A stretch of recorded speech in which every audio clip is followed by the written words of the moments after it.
नमस्कार मंडळी, आगरी मेजवानीमध्ये तुमचं स्वागत आहे. आणि आज आपण करणार आहोत लिंबाचं गोड लोणचं. तर त्यासाठी मी हे लिंब घेतलेले आहेत, तर ते आता आपण कापून घेऊया. लिंब कापण्यापूर्वी स्वच्छ धुवून घेतलेली आहे. लिंब पिवळ्या रंगाची घ्यावी.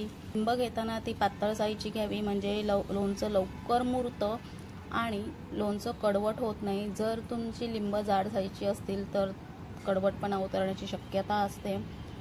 तर आंबट गोड हे लोणचं उपवासासाठी सुद्धा चालतं. तर अशा प्रकारे लिंब कापून घ्यायचं आहे आणि त्याच्यातल्या ज्या आत बिया दिसत आहेत त्या सर्व बिया काढून टाकायच्या आहेत. तर मंडळी बघू शकताय तुम्ही, सर्व लिंब कापून झालेले आहेत आणि त्यांच्या आतल्या सर्व बिया काढून घेतल्या आहेत. जितक्या शक्य आहेत तितक्या सगळ्या बिया काढलेल्या आहेत. तर आता आपण पुढच्या कृतीकडे वळूया. तर आता एक कुकर घेतलेला आहे आणि कुकरमध्ये ह्या सर्व फोडी आपल्याला घालायच्या आहेत.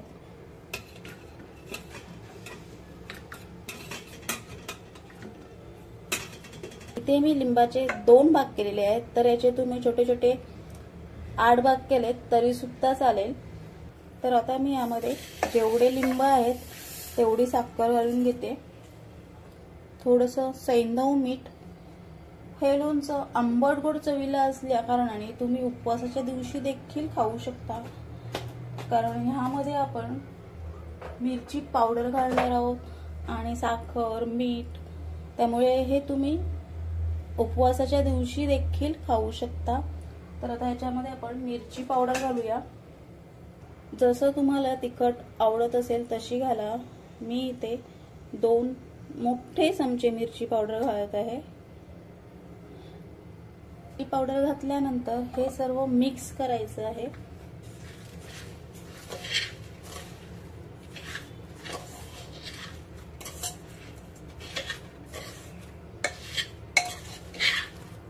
आणि मिक्स करतानाच यामध्ये पाणी सुटायला लागलेलं आहे, तर लिंबाचा रस त्या साखरेमध्ये मिक्स होतो.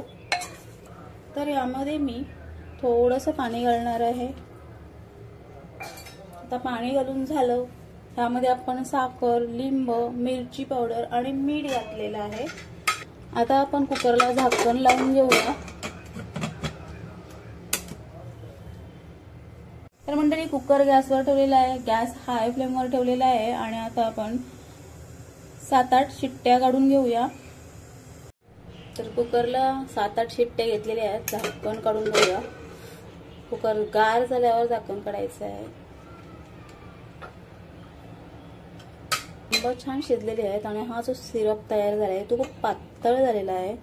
आता आपण याला 7-8 मिनिटं गॅसवर ठेवूया आणि हा सिरप थोडासा जाडसर होईल इथपर्यंत शिजवून घेऊया. तर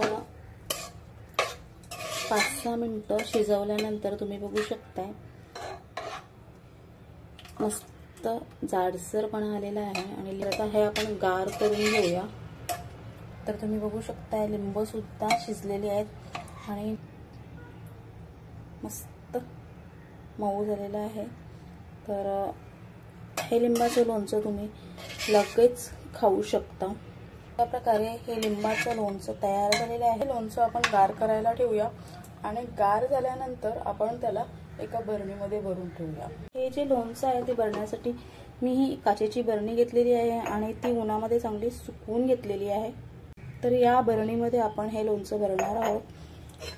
तर हे आता गार झालेलं आहे. गार झाल्याशिवाय भरू नये. लिंबाचं लोणचं भरून झालेलं आहे. हे लोणचं तुम्ही लगेच वापरू शकता. मस्त कलर आलेला आहे आणि तुम्ही बघू शकताय मस्त जाडसरपणा देखील आलेला आहे. लिंब मस्त शिजलेली आहे, त्यामुळे तुम्ही हे लोणचं लगेच वापरात आणू शकता. तर मंडळी, लिंबाचं लोणचं तयार झालेलं आहे.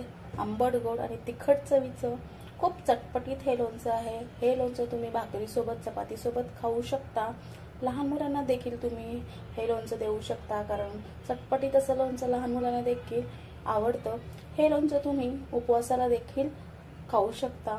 हे लोणचं फ्रीज बाहेर 1 महिना चांगलं राहतं. जर तुम्हाला जास्त महिन्याची टिकवायचं असेल तर ते फ्रीजमध्ये ठेवा. फ्रीजमध्ये या लोणच्याला 3 ते 4 महिने काहीच होत नाही आणि हे लोणचं खूप भारी लागतं. तर असं हे चवीला आंबट गोड तिखट असं लोणचं तुम्हाला आवडलं असेल, याची रेसिपी तुम्हाला आवडली असेल तर नक्कीच शेअर करा, लाईक करा, कमेंट करा आणि अजून काही रेसिपी बघायची असतील तर माझ्या चॅनलला सबस्क्राईब नक्की करा आणि पुन्हा एकदा भेटूया अशाच एखाद्या रेसिपीमध्ये. धन्यवाद.